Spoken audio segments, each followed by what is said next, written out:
আসসালামু আলাইকুম রহমতুল্লাহি ওবরকাতুহু। সম্মানিত দর্শক, শেখ হাসিনা হঠাৎ করে ক্ষমতা হারালেন কেন? তার ক্ষমতার যে ১৫ বছরের অব্যাহত উন্নয়ন, প্রশাসনের সর্বস্তরে তার যে একছত্র আধিপত্য, সমাজ, সংসার, রাষ্ট্র, রাজনীতি, প্রায় সব জায়গাতেই তিনি যখন তার একক কর্তৃত্ব প্রতিষ্ঠা করে ফেলেছিলেন,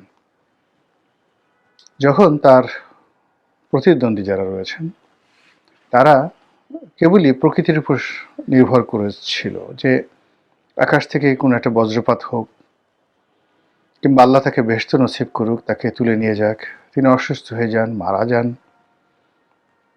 এরকম একটা চিন্তা ভাবনা করছিল। এবং যখন মনে করেছিল যে তাকে কোনো অবস্থাতেই ক্ষমতাচ্যুত করা সম্ভব ছিল না বা সম্ভব হবে না। এমনকি এই যে জুলাই আগস্ট বিপ্লবের যে পুরোটির সময় তারা আন্দোলনকারীরা বঙ্গবন্ধু, শেখ হাসিনা এই শব্দগুলো সামনে রেখে, মুক্তিযুদ্ধকে সামনে রেখে সরকারকে তোষণ করে তারা তাদের দাবি শান্তিপূর্ণভাবে আদায় করার চেষ্টা করেছে। আর এই শান্তিপূর্ণ আন্দোলনের মধ্যে সহিংসতা কিভাবে শুরু হলো এবং এটা কি সরকারের পক্ষ থেকে প্রথম নাকি ছাত্রদের পক্ষ থেকে প্রথম, এটা ভবিষ্যতে আলোচনার বিষয়। তো সেই সহিংস আন্দোলনের পথ ধরে মাত্র ৩ থেকে ৪ দিনের মধ্যে ১৫ বছরের যে বজ্রকঠিন শাসন, এটি কিভাবে ভেঙে পড়েছিল, তার পেছনে ভারতের কি হাত ছিল, আমেরিকার কি হাত ছিল, এবং সরকারের কূটনৈতিক যে ব্যর্থতা সেটা কিন পর্যায়ে ছিল, তার সঙ্গে সঙ্গে রাষ্ট্র এবং প্রশাসন যন্ত্রের উপর সরকারের কতটুকু নিয়ন্ত্রণ ছিল, আর দেশের বাইরের যে বিদেশি শক্তিগুলো তারা কতটা নিয়ন্ত্রণ প্রতিষ্ঠা করেছিল শেখ হাসিনা সরকারের উপর, তার একটি সহজ সরল সোজা সাপটা চিত্র বের হয়ে এসেছে। আপনারা সবাই জানেন যে বাংলাদেশের সবচেয়ে দীর্ঘকালীন অর্থমন্ত্রী জনাব আবুল মাল আব্দুল মুহিত অত্যন্ত, যাকে বলা হয়, সৎ, উচ্চ মার্গের শিক্ষিত কবি, লেখক, এবং বাংলাদেশের যে কটি বনেদি পরিবার রয়েছে সেই বনেদি পরিবারের অন্যতম সন্তান, পাকিস্তান সিভিল সার্ভিসের একজন সদস্য ছিলেন শেখ হাসিনার অর্থমন্ত্রী। তার অর্থমন্ত্রী ছোট ভাই ডক্টর আব্দুল মোমেন, তিনি একজন অর্থনীতিবিদ, একজন কূটনীতিবিদ এবং একজন রাজনীতিরও তিনি ছাত্র। তো যেটি হয়, মানুষ যখন খুব বেশি মাত্রায় লেখাপড়া করে এবং তাদের সফলতাটা আন্তর্জাতিক মাধ্যমে হয় বা আন্তর্জাতিক অঙ্গনে হয় এবং ইন্টারন্যাশনাল স্ট্যান্ডার্ড, আন্তর্জাতিক মানদণ্ডে তাদের সফলতা এবং তাদের শিক্ষা দীক্ষা বিবেচিত হয়। এই মানুষগুলো আমাদের যারা বাংলাদেশের মানুষ, সাধারণ মানুষ, তাদেরকে সবাই বোকাশোকা ভাবে। এরা সহজ সরল সোজা সাপটা কথা বলেন। যেমন আপনি যদি ডক্টর কামাল হোসেনের সাথে কথা বলেন, ডক্টর রেহমান সুবহানের সঙ্গে কথা বলেন, তারপর যাকে বলা হয় আবুল মাল আব্দুল মুহিতের সঙ্গে যদি আপনার পরিচয় থাকতো, বা এই যে ডক্টর মোমেন, এরকম যারা লোকজন রয়েছেন, যারা কোনো অবস্থাতেই তাদের মধ্যে বাঙালির যে কূটনীতি বা কূটনামি বা দৈন্যতা, নেতিবাচক যে বিষয়গুলো, এগুলো এই ধরনের মানুষের মধ্যে সাধারণত ঢুকেনি। একেবারে অনেক ক্ষেত্রে তারা শিশুর মতো সহজ সরলভাবে নিজের যত গোপন কথা ফটাফট করে বলে দেন।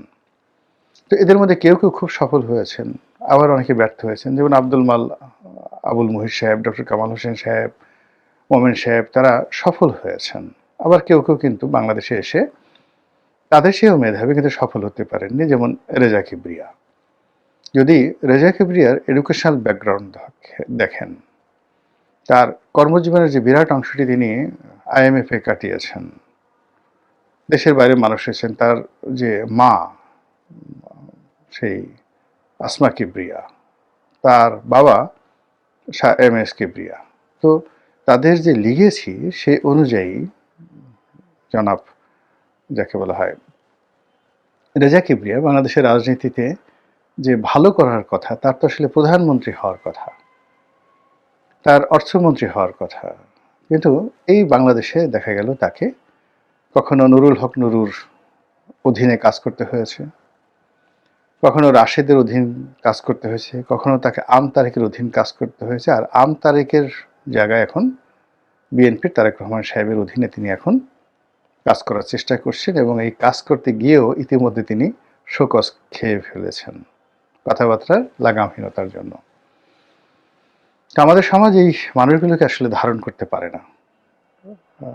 না পারার কারণে যখন ডক্টর মোমেন পররাষ্ট্রমন্ত্রী ছিলেন তখন তাকে নিয়ে নানা রকম ব্যঙ্গ হতো, কৌতুক হতো, তার বক্তব্য নিয়ে ঠাট্টা হতো, মস্কার হতো, কিন্তু তার কথাগুলো ছিল একেবারে নিপাট, নির্জলা, সাদামাটা সত্য কথা, কিন্তু আমরা হজম করতে পারিনি। যেমন ভারতের সঙ্গে তার কি আলাপ হলো, তো সেই আলাপগুলো তিনি অকপটে বলে ফেললেন, কিন্তু জি এম কাদের বললেন না, বা জামাতের আমির বললেন না, এবং এখানেই হলো পলিটিক্স। তো এই ভদ্রলোক তিনি এমপি ছিলেন, মন্ত্রী ছিলেন, কিন্তু সিলেট শহরে বা ঢাকা শহরে পররাষ্ট্র মন্ত্রণালয়ে আসলে কেউ কখনো বলতে পারবেন না যে তিনি বা তার ভাই যে আবুল মাল আব্দুল মুহিত তারা কোনো ইন্টেলেকচুয়াল দুর্নীতি, মানে দুষ্টবুদ্ধি বা বাজে যাকে বলা চিন্তা, অন্যের ক্ষতি, এটা কিন্তু শারীরিক যে দুর্নীতি এর চেয়ে অনেক বেশি মারাত্মক। তো এই কাজ তারা দুই ভাই করেছেন, কেউ বলতে পারবেন না। তারা বেফার, যেমন ডক্টর আবুল মাল আব্দুল মুহিত রাগ হয়ে বলে ফেলতেন বোগাস বোগাস, আর কি কি যেন কথাবার্তা বলতেন, কিন্তু অসাধারণ তার যে জ্ঞান, গরিমা, প্রজ্ঞা, এটা কল্পনাই করা যায় না। কাছে থেকে দেখেছি, যার জন্য শ্রদ্ধা না করে কোনো উপায় নেই। ডক্টর মোমেন, ওনার সঙ্গে আমার অত ঘনিষ্ঠ সম্পর্ক হওয়ার সুযোগ হয়নি, কিন্তু ওনাকেও কাছে থেকে দেখেছি। তো এই মানুষগুলো যখন ক্ষমতায় ছিলেন আমরা অনেকেই তাদের সমালোচনা করেছি, কিন্তু তারপরেও তাদের সেই নিপাট নির্জলা বক্তব্যগুলো যদি আপনি এখন বিশ্লেষণ করেন তাহলে শেখ হাসিনার জমানার অনেক কিছু পেয়ে যাবেন। এত লম্বা ভূমিকা টানলাম এই কারণে যে সম্প্রতি তিনি একটি সাক্ষাৎকার দিয়েছেন। তো সেই সাক্ষাৎকারে সুদীর্ঘ সাক্ষাৎকার দিয়েছেন আমেরিকা প্রবাসী এক সাংবাদিক সুলতানা রহমান, তার পডকাস্টে। সেই সাক্ষাৎকারে বাংলাদেশে তার 8 মাস, 8.5 মাস, মানে জুলাই আগস্ট বিপ্লবের পর 8.5 মাস পালিয়ে থাকার কাহিনীর কিছু চমকপ্রদ ক্লু তিনি বলেছেন, এবং অকপটে তিনি তার মাথার চুল কামিয়ে ফেলা, আগে যে পরচুলা ব্যবহার করতেন সেটি না পরা, নতুন শুরুতে দাঁড়িয়ে রাখা, এবং এই যে তার মধ্যে যে পালানোর কোনো বুদ্ধি নেই। প্রথমত তিনি মনে করলেন যে আমি সারা জীবন ভালো কাজ করেছি, অন্যায় করিনি, আমি কেন পালাবো। দ্বিতীয়ত লোকজন যখন তারা বলল তোমাকে এখন পালাতে হবে, তখন তিনি জানলেন না যে কি করে পালাতে হয়, একেবারে জানলেনই না। তার স্ত্রী তাকে যেভাবে বুদ্ধি দিয়েছে, এবং তার স্ত্রী যাদেরকে ভাড়া করেছিল এর মধ্যে অনেক সরকারি কর্মকর্তাও আছে, যাদেরকে তিনি এই হিউম্যান ট্রাফিকিং, লোক পাচারের ফড়িয়া হিসেবে উল্লেখ করেছেন। তো এই ফড়িয়াদেরকে তার স্ত্রী ভাড়া করেছিল। এখন সেই ফড়িয়াদের সাথে তাদের মানে তার স্ত্রীর কী কথা হয়েছিল তিনি জানতেন না। তিনি শুধুমাত্র তার স্ত্রী হয়তো বলেছেন যে ওরা যেভাবে তোমাকে যেখান দিয়ে নিয়ে যায় তুমি সেভাবে যাবে চোখ বুজে। তিনি ঠিক সেই কাজটি করেছেন। তো যা হোক, তো এই যে তার যে সরলতা, সেই সরলতার মধ্যে তিনি যে কথাগুলো বলে ফেলেছেন শেখ হাসিনার জমানাতে, আপনি নিশ্চিত থাকতে পারেন যে এটি একেবারে 100% সত্য কথা, এর মধ্যে কোনো রকম ছলচাতুরি নেই, মিথ্যা নেই। আর সেই কথাগুলি পিলে চমকানো কথা। তিনি কথা প্রসঙ্গে বলেছেন যে পশ্চিমাদের সঙ্গে, আমেরিকার সঙ্গে শেষ পর্যায়ে শেখ হাসিনার যে সম্পর্কটি নষ্ট হয়ে গেল, এই নষ্ট হওয়ার পেছনে দুটো কারণ ছিল। এক নম্বর কারণ ছিল যে ওরা বাংলাদেশের সেনাবাহিনীকে অস্ত্র দিতে চাচ্ছিল বা অস্ত্র বিক্রি করতে চাচ্ছিল। তো আসলে শেখ হাসিনার জমানাতে যে শেষের দিকে বিশেষ করে করোনার সময়টিতে মারাত্মক ফাইন্যান্সিয়াল একটা ক্রাইসিস শুরু হয়। ওই সময়টাতে আমরা প্রেডিক্ট করেছিলাম যে হয়তো একটা দুর্ভিক্ষ হয়ে যাবে এবং শেখ হাসিনা নিজেও তিনি স্বীকার করেছিলেন একটি দুর্ভিক্ষ হয়ে যাবে। তো সেই দুর্ভিক্ষ থেকে দেশকে বাঁচানোর জন্য তিনি যে কি পরিমাণ চেষ্টা করেছেন, তারপরে কি পরিমাণ খাদ্যশস্য আমদানি করেছেন আনকন্ডিশনালি, সেটি ডক্টর মোমেনের কথায় প্রকাশ হয়ে গেছে। আর এই কাজ করতে গিয়ে তাকে আমেরিকার শত্রু হতে হয়েছে। আমেরিকা চেয়েছিল যেখানে স্টার্ভিং হোক, দুর্ভিক্ষ হোক, মানুষ না খেয়ে মরুক, আর আফ্রিকার মতো বাংলাদেশ অস্ত্র কিনুক আমেরিকান সেই কোম্পানিগুলোর কাছ থেকে। এবং আপনি দেখবেন যে আমাদের দেশের থানা, পুলিশ, প্রশাসন এদের হাতে এখনো সেই মান্ধাত্য আমলের চাইনিজ রাইফেল। হয় আজ আপনি আফ্রিকা থেকে দেখবেন যে ইভেন যারা জলদস্যু তাদের হাতেও বেস্ট কোয়ালিটির আমেরিকার যে বড় বড় কোম্পানি, কোল্ট, তারপর ইটালির যে বড় বড় কোম্পানি সেই পেট্রোবারেটা, কিংবা রাশিয়ার AK-47 এই ব্র্যান্ডের, বা জার্মানির পিকে ওয়ালথার, এরকম বড় বড় ব্র্যান্ডের অস্ত্রগুলো সেই আমাজনের জঙ্গলের ডাকাত, আফ্রিকার জঙ্গলের ডাকাত, সোমালিয়ার জলদস্যু এদের হাতে স্বভাব হয়। কিন্তু বাংলাদেশের সেনাবাহিনীর হাতেও ঠিক এইরকম অস্ত্র নেই। এর কারণটা হলো শেখ হাসিনা মনে করেছেন যে এই মুহূর্তে অস্ত্রের চাইতে আমাদের খাদ্যশস্য বেশি দরকার। আপনারা বিচার করবেন যে এটা তিনি কতটা অন্যায় করেছেন, কতটা জুলুম করেছেন, বা কতটা ভুল করেছেন। এই একটা বিষয় ওনার এই বক্তব্যে ফুটে উঠেছে যে শেখ হাসিনা তার পুরো জমানার হাতে অস্ত্র কিনতে চাননি। পরিবর্তে তিনি বাংলাদেশে খাদ্যশস্যের মজুদ, আমরা মাঝে মাঝে দেখেছি যে 8 লক্ষ টন খাদ্যশস্য নেমে এসছে রাতারাতি। সারা পৃথিবীতে ক্রাইসিস। ওই মুহূর্তে ভারত বন্ধ করে দিয়েছে, খাদ্যশস্য তারা এক্সপোর্ট করবে না, তাদের দেশের সমস্যা। পাকিস্তান বন্ধ করে দিয়েছে, শ্রীলঙ্কা বন্ধ করে দিয়েছে। সে কোথার থেকে যে সে এই চাল ডাল এনেছে, এই খাদ্য মন্ত্রণালয়ের ফাইলপত্র খুঁজলে বোঝা যাবে। এর কারণ হলো আমরা পৃথিবীতে সবচেয়ে বড় যে রাইস কনজিউমিং কান্ট্রি।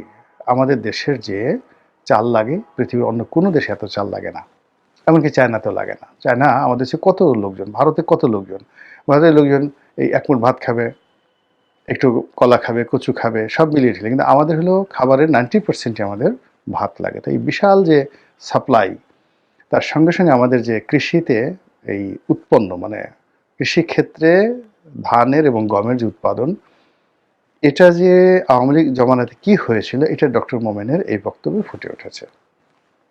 গেল এক। 2 নম্বরে যেটি আছে সেটি হলো সেন্ট মার্টিন। তো সেন্ট মার্টিনেও শেখ হাসিনার উপর একটা চাপ প্রয়োগ করা হয়েছিল, এবং এটা ডক্টর মোমেন যত খোলামেলা করে বলতে পেরেছে, ইভেন শেখ হাসিনা বলতে পারেননি। শেখ হাসিনা যেটা বলেছিলেন যে আমার কাছে চাচ্ছে এটা, এবং বলা হচ্ছে যে যদি এটা দেওয়া হয় তাহলে হলে শেখ হাসিনাকে একটা ব্ল্যাঙ্ক চেক দেওয়া হবে, তিনি অনন্তকাল ক্ষমতায় থাকতে পারবেন। এবং তিনি বলেছিলেন যে আমি বঙ্গবন্ধুর কন্যা, দেশ বিক্রি করে আমি ক্ষমতায় থাকতে চাই না। তো এখন এই যে তার সেই বক্তব্যটি ওই মুহূর্তে আমরা বিশ্বাস করিনি, কিন্তু এখনকার প্রেক্ষাপটে আমাদের সন্দেহ, আমাদের অবিশ্বাস এবং আমাদের ক্রোধ এবং আমাদের প্রিয় মাতৃভূমির একটি অংশের জন্য, সেন্ট মার্টিনের জন্য আমাদের যে দরদ, এটি এখন বাঙালির 18 কোটি বাঙালির হৃদয়ের স্পন্দনে পরিণত হয়েছে। আর এই স্পন্দনটিকে, 18 কোটি বাঙালির যে স্পন্দনটিকে শেখ হাসিনা তার হৃদয়ে এবং মন এবং মস্তিষ্কে কিভাবে ধারণ করতেন, নিজের জীবনের বিনিময়ে, তার ক্ষমতার বিনিময়ে, ইলেকশনের বিনিময়ে, মানে এনিথিং, সব কিছুর বিনিময়ে তিনি এই সেন্ট মার্টিনকে ধারণ করতেন। এটা ডক্টর মোমেনের এই বক্তব্যে ফুটে উঠেছে।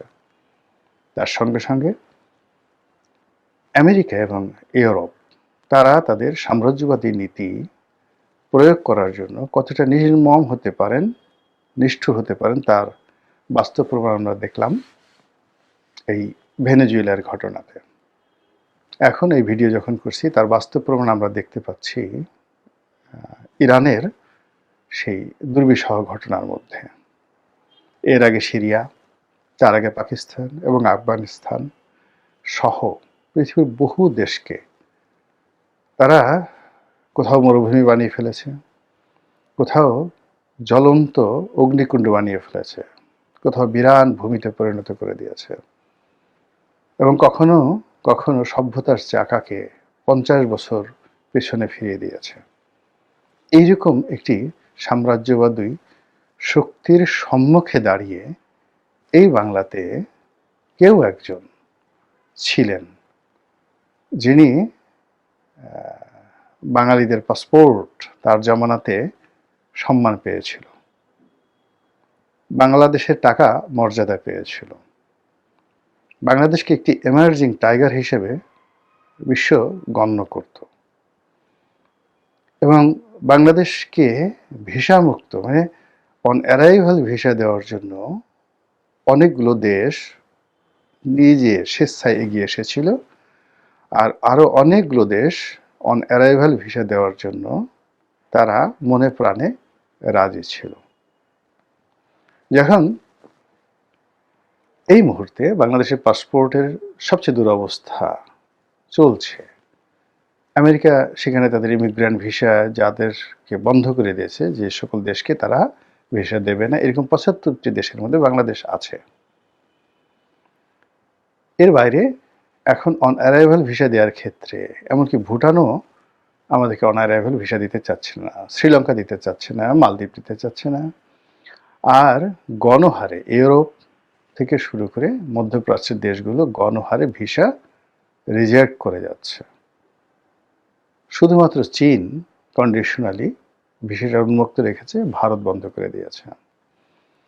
এরকম যে একটা অবস্থা, যখন আমরা আসলে দেশের বাইরে যেতে পারছি না, যাওয়ার প্রয়োজন মনে করব না হয়তো আগামী দিনে, আমরা মনে করব আমাদের দেশেই সব কিছু সম্ভব, আমরা বিদেশে যাবো কেন, বিশ্বের সব দেশ আমাদের কাছে আসবে।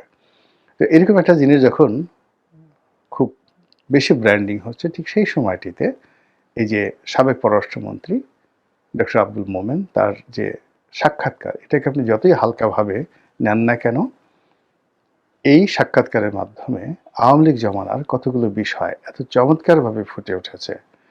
তার সঙ্গে সঙ্গে এই গত 17 মাসে প্রশাসনের মধ্যে, সরকারের মধ্যে কিভাবে দালাল রয়েছে, ফুরিয়ে রয়েছে, কিভাবে টাকার বিনিময়ে দেশের ইমিগ্রেশনগুলো, সীমান্তগুলো পার করে দেয়া হয়, তার একটি বাস্তব প্রমাণ মোমেন সাহেবের এই বক্তব্যে ফুটে উঠেছে। মোমেন সাহেব বিখ্যাত লোক। আমি আরেকজন লোকের নাম বলবো, আমি যাকে পরিচিত জানি, সে হঠাৎ করে আমাকে টেলিফোন করলেন যে কানাডা থেকে। তাই আমি বললাম যে আরে তুমি কানাডা গেলে কি করে? একটা খুব বড় জেলার একেবারে সদর উপজেলার চেয়ারম্যান ছিলেন তিনি, এবং একটা জেলার আওয়ামী লীগের প্রধান। তো কানাডা থেকে ফোন করলো। আমি বললাম আরে তুমি গেলা কি করে? বলে এয়ারপোর্ট দিয়ে আসলাম। কিভাবে গেলে? এটা কি করে সম্ভব? বলে না, অনেক চ্যানেল আছে, অনেক চ্যানেল আছে, সবার কাছ থেকে তারা 20 লাখ নেয়, আমার অবস্থা খারাপ, এই জন্য আমাকে 12 লাখ টাকা আমি দিয়েছি, তারপর আমাকে ছেড়ে দিয়েছে, আমাকে তারাই এই এয়ারপোর্ট পার করে দিয়েছে। এই হলো অবস্থা। এখন মোমেন সাহেবের ক্ষেত্রে হয়তো এয়ারপোর্ট পাড়ি দেওয়াটা সম্ভব ছিল, এর কারণ হলো তার ফেস একেবারে বেশি ওয়েল নোন। কিন্তু ওই যে আমি যে নেতার কথা বললাম, সে হয়তো ন্যাশনালি অত ওয়েল নোন নয়, ফলে এরকম অসংখ্য লোককে কিন্তু গত 17 মাসে এয়ারপোর্ট পার করে দেওয়া হয়েছে। তো কাজেই আমরা এই নতুন বন্দোবস্তে যা কিছু দেখছি সব সত্য নয়, যা কিছু ঘটছে তাও সত্য নয়। ফলে আগামীতে আরো কি কি জিনিস ঘটতে পারে, এটা যদি একটু কল্পনা করতে পারেন, আশা করি নিজে কিছুটা হলেও স্বস্তি পাবেন। মহান আল্লাহ আমাদের সবাইকে হেদায়েত দান করুন এবং হেফাজত করুন। আসসালামু আলাইকুম ওয়া রাহমাতুল্লাহি ওয়া বারাকাতুহু।